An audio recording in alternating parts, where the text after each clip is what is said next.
Sapagkat ang kalaban natin hindi mga tao, kundi mga pinuno, mga may kapangyarihan, at mga tagapamahala ng kadiliman namamayani sa sanlibutan ito. Ang mga hukbong espiritual ng kasamaan sa himpapawid atin ang pagbubo.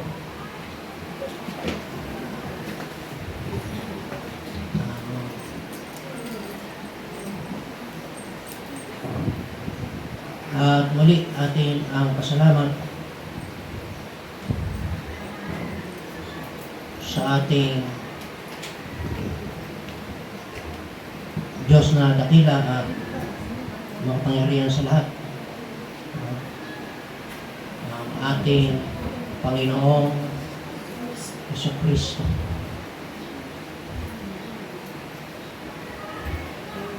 Makapangyarihan ba ang ating Diyos, mga kapatid? Amen. Tunay na makapangyarihan ang ating Panginoong Jesucristo. Kaya atin ang pasalamat sa Kanya sapagkat narito tayo, mga kapatid. Amen. Tagla yung ating sa tuwina, yung ating mga pansamantalang hiram na buhay nito, itong ating pansamantalang lakas na lagi nang sinasabi ng inyong lingkod. Ito ay muli ibinigay ng Diyos sa bawat isa sa atin upang ganapin yung kalooban ng ating Panginoon sa Kristo. Napagpala na tayo, mga kapatid, ng salita ng ating Diyos kanina. Amen. At dyan sa ating mga sumusubaybay dyan sa Facebook Live, sa ating mga kaibigan, sa ating mga ibang kapatid, kung nasan man kayo, saan mang dako ng mundo, sama-sama tayong pagpalain ng ating kinikilalang Diyos na makapangyarihan sa lahat, ating Panginoong Jesucristo.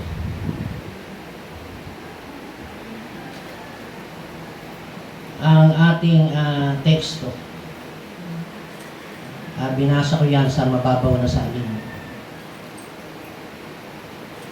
Doon sa Efeso 6:12.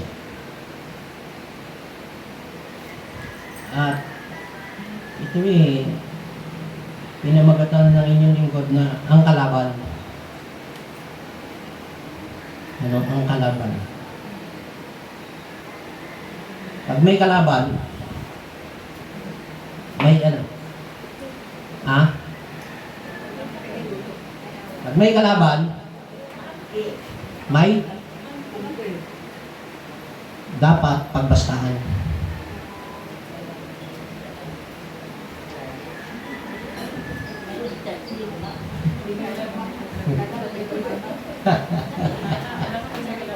Pinaghahandaan to. Kalaban yan.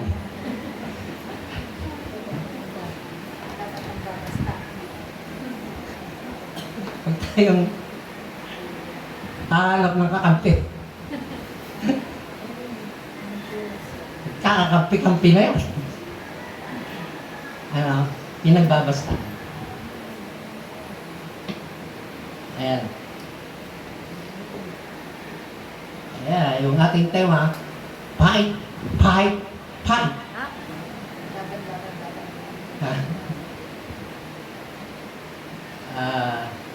Laban, laban, laban. Anong bawi ito? Yung daw bumabawi,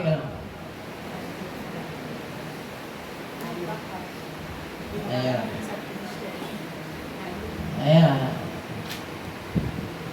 Naano ako doon sa yun daw 20 taon na sa pananampalataya. Kinakailangan pa ba daw ng gatas?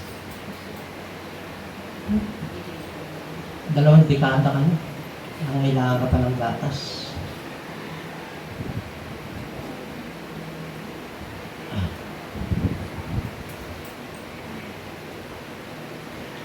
Dapat ba bang ini maging sanggol?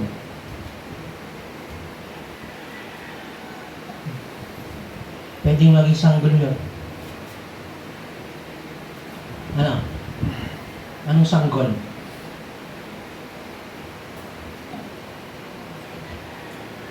Sanggorilla. Baby the bulag. Ano sanggorilla?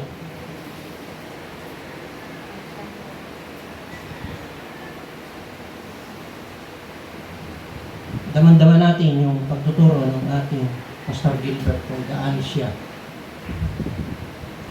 naghinagpis.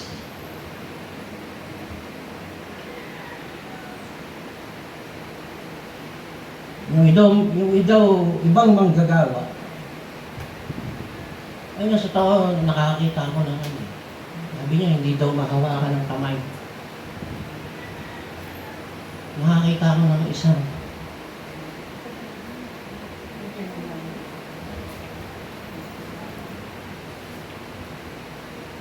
pastor ng ibang pananampalataya. Alam mo, tingin, Panginoon. Ako nandiliit sa sarili ko. Alam niyo kung paano sila saludarin? Hindi pa bumababa ang kotse, nakapayong na. Nagkakaano sila. Hindi malaman ang gagawin. 6-6 yun nakasumasalubo. Hindi naman umuulan.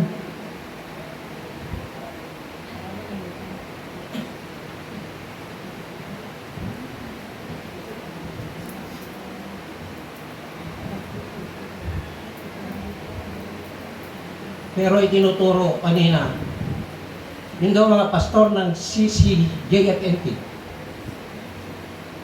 Kayo ang makapagpapatunay. Mga kapatid.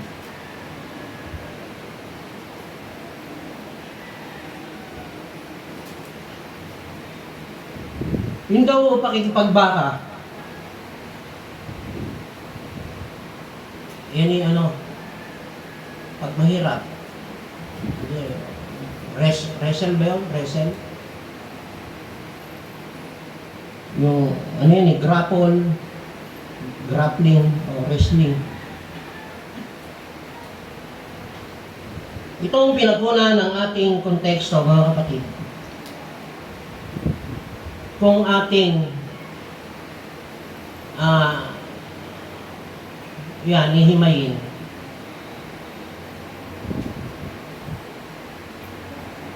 yung bawat isa sa atin, individual, bawat isa,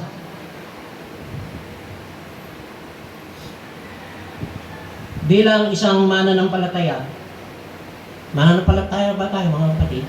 Yes. Mananampalataya tayo. Sabi, ang bawat mananampalataya ay may kani-kanyang katapat na kalaban. Bawat isa sa atin yan. Mayroon tayong katapat. Mayroon tayong kanya-kanyang kalaban.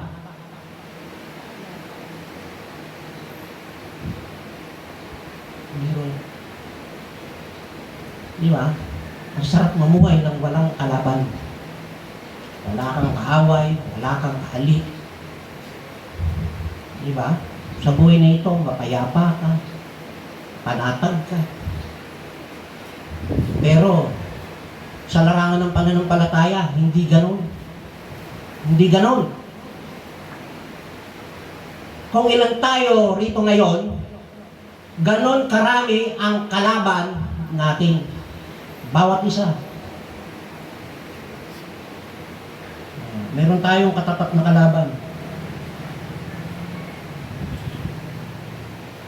Meron tayong mayroong ibinigay sa atin, yung opponent. Hindi basta opponent to. Ha? Great opponent.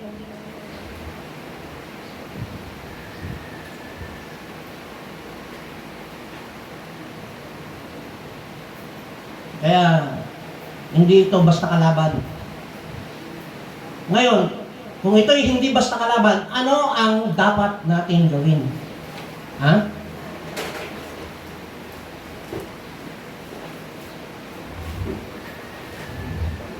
Hindi tayo dapat pakampante.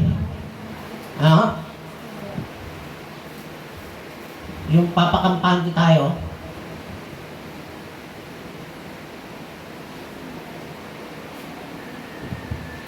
alam nito kung kailan siya chechempo. Alam nito. Alam nito yung counter punch. Alam niyo ba yung counter punch? Ha? Alam niya yan. At yung pagpasok ng perfect timing. Alam nito kung papaano tayo pasukan. Kaya, pag ito nakapasok, sigurado bagsak ka. Bagsak ka sigurado. Ano? Pag na-tsempohan ka nito, yung perfect timing, sasabihin sa inyo ito, boom, panis.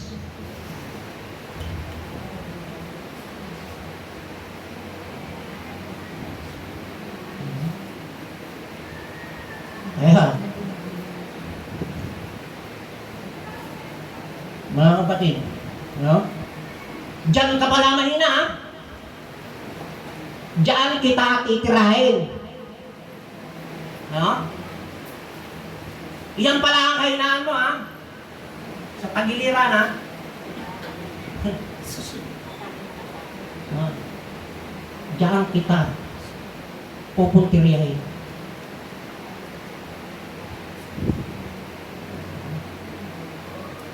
So, Sister Bang, sino kahinaan mo?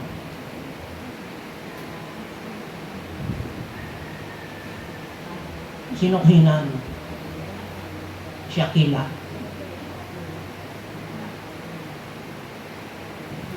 Kung sino yung kahinaan mo, kung saan ka mahina, diyan ka.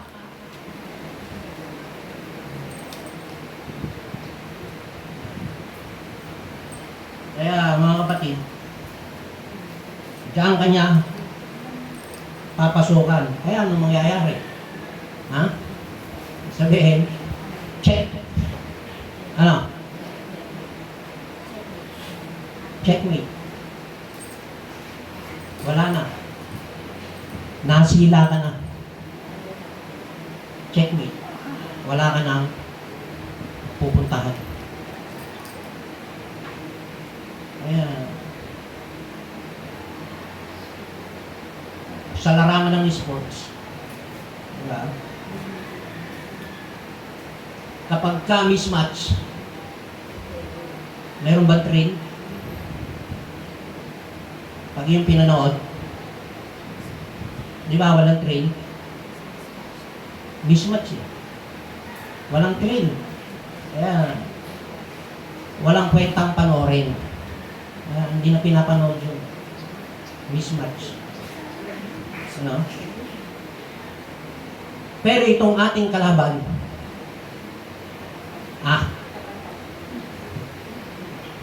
mismatch? Mismatch ba?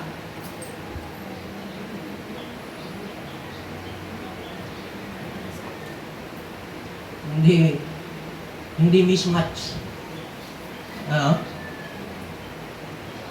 Ano yung kanyang taglay?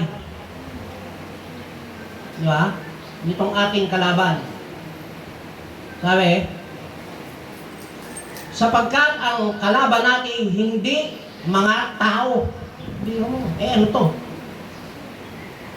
Yung kalaban daw natin hindi mga tao eh.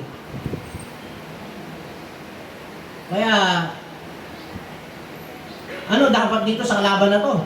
Hindi pala tao to. Ano to? Ha? Ano ba yan? Ha? Hindi, hindi. Ha? Ano ba yan? Ha?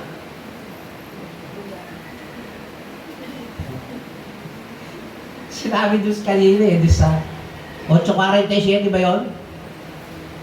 Sabi dyan, ng 1, sabi sa 1, sa 8:47, akin lang na natainahan. Ang sa Diyos ay nakikinig. Hindi. Hindi yun ang ano, kanina. Sa 44, kayo sa inyong amang Diablo at ang nais ng inyong ama ang ibig ninyong gawin. Siya isang mamatay tao, buhat ng pananguna. Hindi nanatili sa katotohanan, sapagkat walang katotohanan sa inyo pagka nagsasalita siya ng sinungaling, ay nagsasalita siya ng ganyang sarili ng kanyang sarili, pagkat siya isang sinungaling at ama nito. Ayan.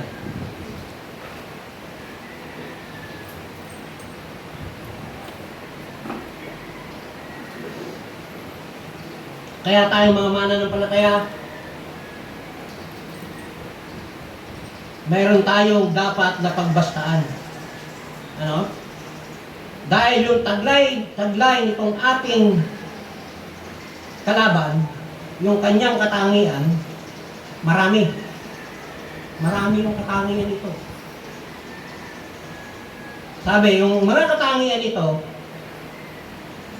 dahil ito hindi tao,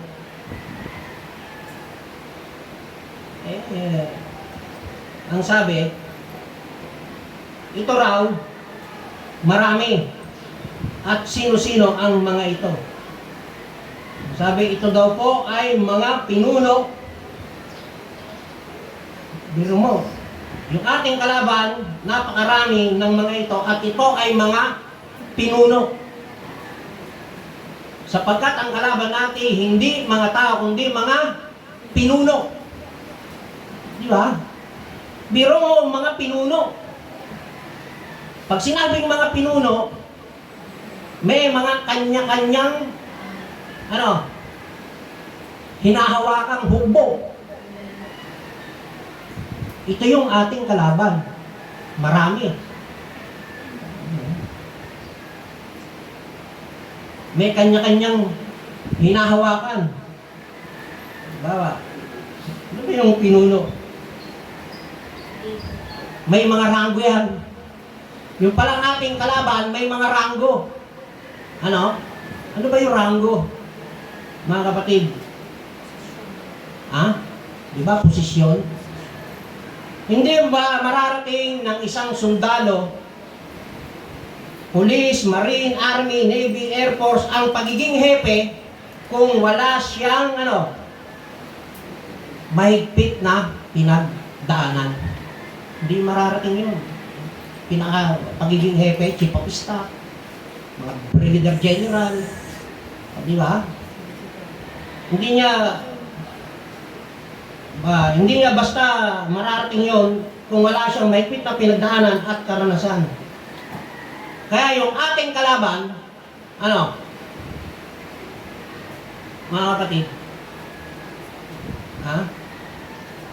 mas matindi pa rito yung ating kalaban. Di ba? Sister Ila, biro mo, may ranggo. Hindi pangkaraniwan.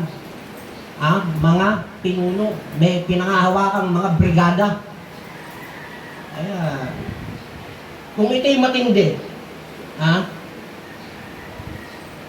kaya, ano ang gagawin natin bilang isang mananampalataya? Mananampalataya ba tayo, mga kapatid? Amen. Anak tayo ng Diyos. Amen. Ano ang ating gagawin sa kalaban na to? Pagbastaan. Kaya, mag-take training tayo.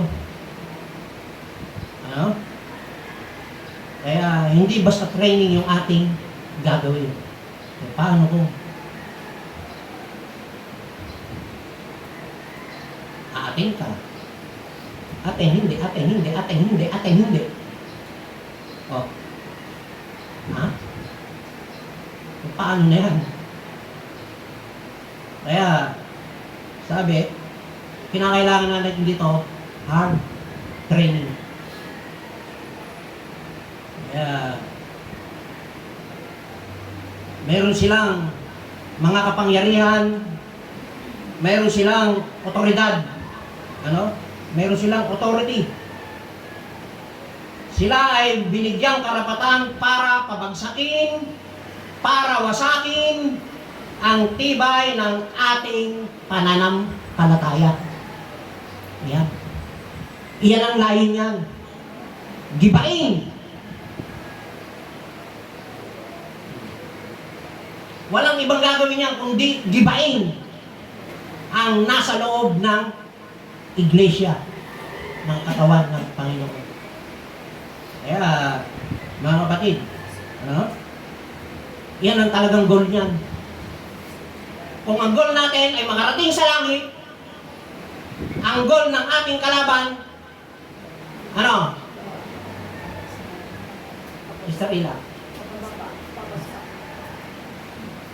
Hindi pa angatin ang paa mo nito. Aangat ka, ha? Ano ka, sinuswerte? Hindi ka suswertehin. Kaya, yan yung layon nila. Yung ating pananampalataya, ang target nito, gibain. Mga kapatid, wasakin. Kaya, ang tanong, mga kapatid, papayag ba tayo na makuha nito ang pananampalatayang matagal na natin iniingatan? Papayag tayo, mga kapatid? Hindi tayo papayag. Dahil ang wika sa ikalawang Timoteo 2:1. Ang sabi diyan, ano sabi? Ikaw nga, anak ko, ay magpakalakas ka. Sabi magpakalakas ka. Pag sinabing magpakalakas ka, di ba? Sa biyayang nasa kay Kristo Jesus. Ano ba yung magpakalakas ka? Sa biyayang na kay Kristo Jesus. Kung ating anuin yung sa 2:8 ng Epeso, ang sabi diyan, sapagkat sa biyaya, kayo'y nangaligtas sa pamamagitan ng pananampalataya. Ang ibig sabihin doon sa una kanina, magpakalakas ka sa biyayang nasa iyo. Yung pananampalatayang ibinigay sa atin, iyon ang biyaya ng pananampalataya. Yun daw yung dapat na palakasin. Dahil yung pananampalataya na yung biyaya. Yung hawak-hawak natin, biyaya. At ito'y hindi sa inyong sarili, ito'y regalo ng Diyos. Regalo ng Diyos to. Itong biyaya na to. Kaya sabi, dito tayo magpalakas sa pananampalataya. Mga kapatid. Kaya, di ba? Saludos 1:3, yung pananampalataya na ito, minsan niya lang daw ibinigay at magpakailanman kanino? Minsan lang to. Minsan lang. Kaya yung minsan na to, pagka ikaw tayo naminsanan, anong mangyayari? Anong mangyayari? Di ba? Unahin natin. Brother Carlo, iyan mo ng konti. Mga minamahal, samantalang ako'y totoong nagsisikap ng pagsulat sa inyo tungkol sa kaligtasan. Di ba? Yung ibinigay sa ating kaligtasan, minsan lang. Yung pananampalatayang ibinigay sa atin, minsan lang natin tinanggap sa ating Panginoon. Kaya ang sabi diyan, napilitan si Juan. Biro mo, siguro talaga hindi siya talagang sumusulat eh. Pero doon sa laki ng pag-ibig niya sa iglesia, napilitan siyang sumulat. Isa lang yung sulat na yan eh. Di ba? Isang kapitulo yan eh. Si Judas. Sabi, samantala ako'y totoong nagsisigap ng pagsulat sa inyo tungkol sa kaligtasan nating lahat ay napilitan akong sumulat sa inyo na inaaralan kayong makipaglabang masikap dahil sa pananampalataya na ibinigay na minsan at magpakailanman sa mga isang beses lang to. Minsan lang to ibinigay. Itong kaligtasan na to, minsan lang. Kaya yung minsan na yan, mga kapatid, sabi, pagka nasingitan tayo, na perfect timing tayo, mga kapatid. Kaya, sabi, ingatan daw. Kalawang Korinto, sabi diyan, 3. Kalawang Korinto. Sabi, sa bagamat kami ay nagsisilakad sa laman, sabi ng mga apostol, ay hindi kami nakikipagbakang ayon sa laman. Sabi, bagamat kami nagsisilakad ng ayon sa laman, pero yung aming pakikipaglaban hindi ayon sa laman, ayon sa Espiritu. Hindi kami naipagbaka sapagkat ang mga sandata ng aming pakikilaban ay hindi ukol sa laman, kundi sa harapan ng Diyos ay may kapangyarihang bumiba ng mga kuta. Sa talatang 5, na siyang gumigiba ng mga maling haka, at ng bawat bagay na matayog na nagmamataas laban sa karunungan ng Diyos at bumibiyag sa lahat ng pag-iisip sa pagtalima kay Kristo. Di ba? Sabi, yan daw mga nagmamataas laban sa karunungan ng Diyos, sila yung bumibiyag sa lahat ng pag-iisip sa pagtalima kay Kristo. Sila yung mga nagiging hadlang. Sila yung bumibihag. Kaya, sa 6, hindi ko maano kung 6:7 o 6:17 ng unang Korinto, anong sabi diyan? Ang sabi, 17.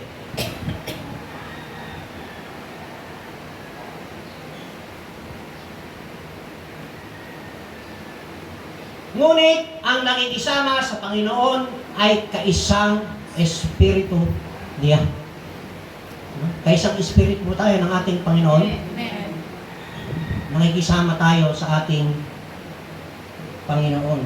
Kaya, ang wika, doon sa Roma 13, sa talatang 12, ang sabi diyan,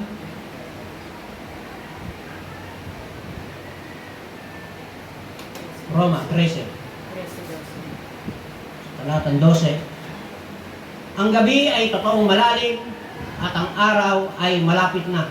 Sabi, tanggalin nga natin ang mga gawa ng kadiliman at ating isakbat ang sandata ng kaliwanagan. Sa 14. Kundi bagkus isakbat ninyo ang Panginoong Jesucristo at huwag ninyong paglaan ang laman upang huwag ninyong paglaanan ng laman upang masunod ang mga kahalayan noon. Diretso. Sabi yan, sa talatang, sabi, huwag nating paglaanan ng laman upang masunod. 14. Bagkus isakbat ninyo ang Panginoong Jesucristo at huwag ninyong paglaanan ng laman upang masunod ang kahalayan nito. Sa talatang 12, sa 13, ang sabi diyan, magsilakad tayong mainhin, gaya ng sa araw, huwag sa katakawan at paglalasing, huwag sa kalibugan at sa kaalayan, huwag sa mga pagkakalit at pagkakainggitan. Ang wika. So mga kapatid, yung ating kalaban, mayroon itong mga pinamamahalaan. Mayroon itong mga nasasakupan. Ano? Sila ang mga, sabi, sila ang mga namamayani, sila ang nagmamayari, nasa kanila ang posisyon, ang trono ng kadiliman. Itong ating kalaban, ano? Sa politika man, ganun. Di ba? Sila yung namamayani, sila yung namamayagpag, nasa kanila yung posisyon, nasa kanila yung trono. Yung kalaban natin, nasa kanila yun. Nasa kanila ang trono. Anong trono? Ha? Nasa kanila yung trono ng kadiliman. Ang wika ng sanlibutan ito. Sila ang nagahari. Ano? Eh, tanong mga kapatid. Taga-sanlibutan ba tayo? Ha? Taga-sanlibutan tayo? Sino ang taga-sanlibutan? Ha? Hindi na tayo taga-sanlibutan. Ano tayo? Yeah. Nangungupahan. Hindi. Huwag kayong pipirma ng kontrata. Ha? Rent to own. Bakit may pumirma dyan? Ha? Huwag kayong pipirma basta-basta. Ha? Mag-isip-isip tayo mga kapatid. Ano? Yeah? Rent to own. Baka may nag-aalok sa inyo, rent to own. Hire. Immediately. Saan lugar? Ha? Location po. Kanino pwedeng mag-down? Ha? Kaya mga kapatid,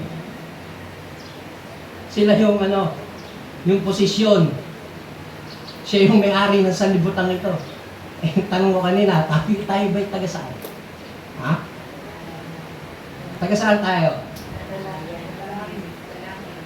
Hindi tayo para sa sanlibutan. Hindi. Para saan tayo? Sa 3:18, sabi dyan ng Colosas, sabi, dito tayo eh. Ang sabi dyan eh. 3:18 ba yun? Pilipos.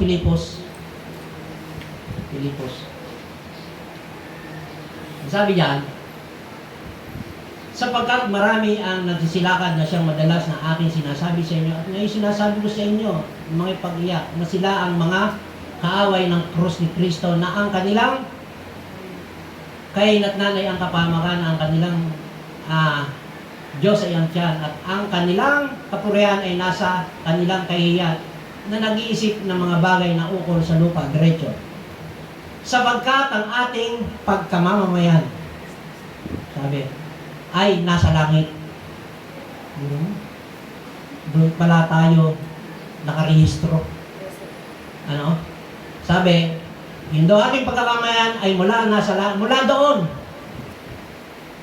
Sabi, ay hiniintay naman natin ang ating tagapagligtas, ang diretso,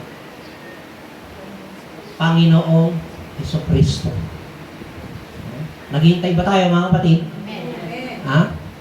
Nainip na ba kayong maghintay? Ha? Nainip na ba kayo? Baka, nainip na. Kailan ikaw, nainip ka na ba?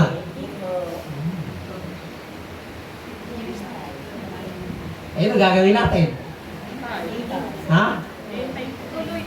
Tuloy pa rin. Sama-sama pa rin. Sama-sama tayo maghihintay.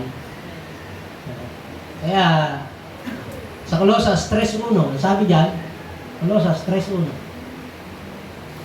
kung kayo ay muling bunuhay, nakalakip ni Kristo, ay hanapin ninyo ang mga bagay na nasa itaas na kinanoran ni Kristo na nakaupo sa kanan ng Diyos.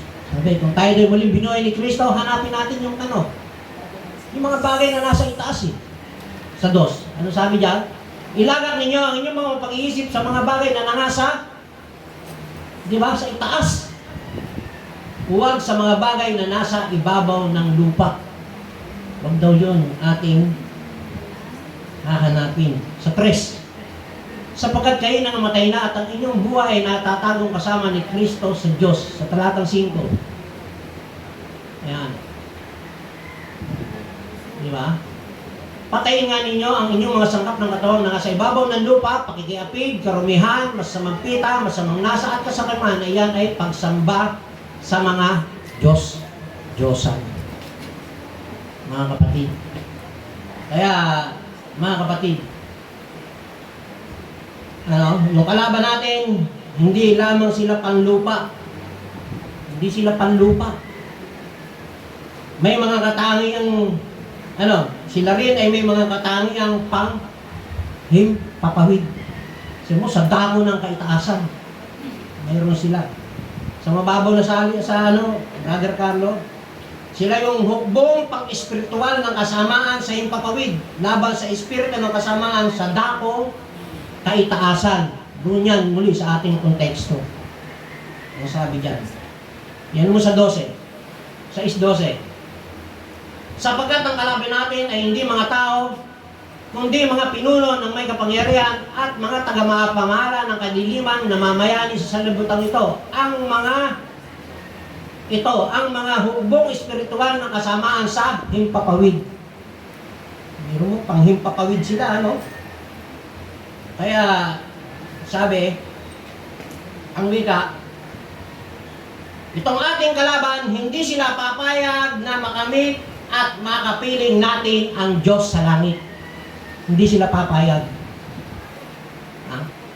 Sa palagay niyo, mga kapatid, papayag sila? Hindi. Iba ang trabaho nito.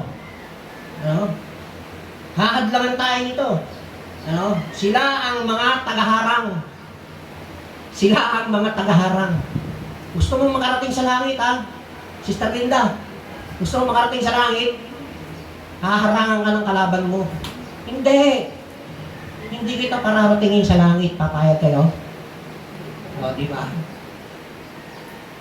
Ikaw, Sister Rila, papayag ka? Ito ang trabaho nito ng ating kalaban. Uy, gusto mo sa langit, Hindi. Gusto ko, close friend tayo. BFF. Kaya, mga kapatid, Kaya ang buhay natin bilang isang mananampalataya, hindi basta ganong kadali na lamang. Ang isang mananampalataya, hindi basta ganong kadali. Hindi basta ganon. Ang ating kalaban, anumang oras, minuto, segundo, ito ay laging nakaabang. Lagi itong nakabang, anumang sandali, Kaya lagi itong nakabang. Kaya ang tingin sa atin ito, Ito lalasap-lasap. Alam niyo ba yung mukhang lalasap-lasap? Diba? Sister Belen? Parang meron kang gusto kainin. Yummy. Sister Ila, yummy. Sister May, yummy. Si Brother Melvin, yummy. Yummy. Kaya, yummy ang tingin sa atin ito. Ang tingin sa atin ito, pork chop.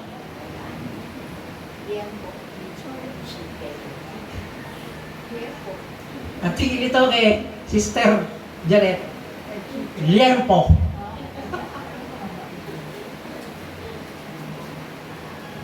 Kay Alita, ang tingin nito, barbecue. Kay Katina, ano tingin nito? Bulalo. Kaya, yan yung tingin sa atin ito. Yung tingin nito sa bawat isa natin, ganyan. Kaya, ang wika, ang gagawin nito sa atin, ano gagawin sa atin ito? lalapain tayo nito. Iyan ang gagawin sa atin. Luluray-lurayin tayo nito. Yan ang gagawin nito sa atin. Kaya, ano ang kinakailangan natin gawin? Ano ang dapat natin gawin? Ano, sa 1 Pedro 5:8, tingnan nga natin, yan eh, bagamat ano na natin yan. Balikan lang natin mga kapatid. Doon na lang sa ano natin. Kayo'y maging mapagpigil, kayo'y maging mapagpuyat, ang inyong kalaban na dyablo na gaya ng layong umuungal ay gumagala na humahanap ng masisila niya. Kung tayo patuloy na sumasamba, kung tayo patuloy na naglilingkod, ito patuloy din na sumusunod sa atin. Patuloy ito. Patuloy ito. Kung nasaan ka, andun din siya. Ha? Kaya hindi to ano, ganun katindi to. Magbantay sa atin. Sabi niya, maharap ng umuungan. Gumagala. Na siya'y, sabi, yan yung gagawin natin, na siya'y labanan ninyong matatag sa inyong pananampalataya. Bakit? Mayroong nangyayari, yan ang inyong nalalaman na magayong hirap ay nagaganap sa inyong mga kapatid na nasa sanlibutan. Mayroon na. Ano? Nangyayari na. Oh. Kaya labanan nating masikap, matatag. Kaya sa diretso. At ang Diyos ng buong biyaya na sa inyo'y tumawag, tinawag ba tayo ng Diyos? Amen. Sa Kanyang walang hanggang kalalatian kay Kristo, pagkatapos na kayo'y makapagbatang sandaling panahon, ay siya rin ang magpapasakdal, ano? Ang Panginoon din ang magpapatibay at magpapalakas sa atin. Siya rin. Palalakasin tayo ng ating Panginoong Kristo. Patitibayin tayo mga kapatid. Amen. Patatatagin tayo. Kaya nga, ang wika, ano? Doon sa ating pinagkunan ng konteksto, balikan natin yung sa Gis. Ayan. Sa katapos-tapusan, sabi, sa katapos-tapusay, magpalakas kayo sa Panginoon. Kanino daw tayo magpapalakas? Panginoon. Sa katapos-tapusan. Ha? Ibig sabihin itong katapos-tapusan, hanggang sa katapusan ng ating hininga, magpakalakas tayo sa ating pananampalataya. At sa kapangyarihan ng kanyang kalakasan, magbis kayo ng buong kagayakan ng Diyos. Sabi, upang kayo magsitibay laban sa mga lalang ng dyablo.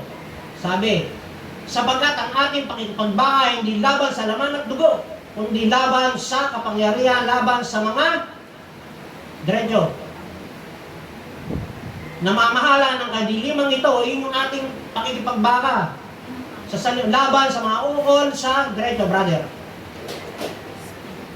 Espiritu ng kasamaan sa mga dakong kaitaasan. Diretso yan, hanggang 17. Dahil dito, ang sabi, anong gagawin natin? Magsikuha kayo ng buong kagayakan ng Diyos upang kayo'y makatagal sa araw ng masama. At kung magawa ang lahat ay magsitibay. At magsitibay nga kayo na ang inyong kabaywang ay magbigkis ng katotohanan na may sakbat ng baluti ng katwiran, at ang inyong mga paa ay may pangyapak ng paghahanda ng ebanghelyo ng kapayapaan. Bukod dito ay taglin ninyo ang kalasag ng pananampalataya na siyang ipapatay ninyo sa lahat ng nagniningas ng suligi ng kasamahan. Armor of God. At magsikuha rin naman kayo ng turbante ng kaligtasan at ang tabak ng Espiritu na siyang salita ng Diyos. Iyan yung ating ipanlalaban. Iyan yung ating ibabasta. Iyan yung ating ididepensa sa ating kalaban. Dahil ang ating kalaban, ano? Sa palagay nyo, mga kapatid.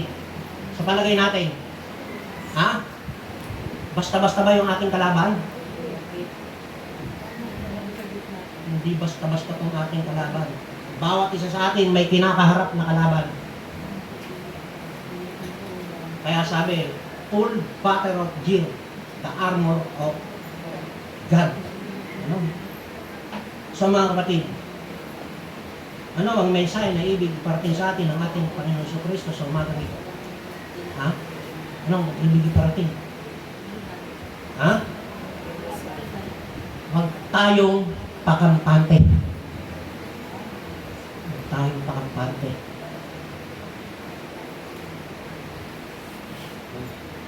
Mga kapatid, yung ating kalaban, hindi ito titigil hanggat hindi nito naagaw yung kabanalang tumitira sa atin ng Espiritu Santo na ibinigay sa atin ng ating Panginoon Jesus. Pilit niya itong aagawin. Ano? Kaya, yung tumitira sa atin, kaya yung ating kalaban, mayroon itong pinakahari. Yung kalaban natin may pinakahari. Ano? At mayroon din itong pangalan. Ano pangalan ng ating kalaban? Ha? Yung ating kalaban, ito'y isang mangwawasak. Mangwawasak. At ito ay mayroong pinakahari. 9:11 ng Apokalipsis. Kaya, sila'y may pinakahari. Ano? Na ang anghel ng kalaliman, biro mo, ang kanyang pangalan sa wikang Hebreo ay Abaddon. At sa Grego ay may pangalan siyang Apollyon. Diretso. Yun yun. Sa 11. Kaya yan, sila'y may pinakahari na ang anghel ng kalaliman, ang kanyang pangalan sa wikang Hebreo ay Abaddon, at sa Grego ay pangalan siya ay si Apollyon. Ano? Ito ay mangwawasak. Mga kapatid. Kaya, magpakatibay tayo mga kapatid. Magsitatag, magmakilos na laging sumasagana sa gawa ng ating Panginoong Jesucristo. Kaya mga kapatid, sapagkat ang kalaban natin, hindi mga tao, hindi mga pinuno, mga may kapangyarihan at mga tagapamahala ng kadilimang namamayani sa lubigang ito, ang mga hukbong espiritual ng kasamaan sa himpapawid. Kaya mga kapatid, good morning, to God be the glory. Sumati ang pagpapala ng ating Panginoong Jesucristo.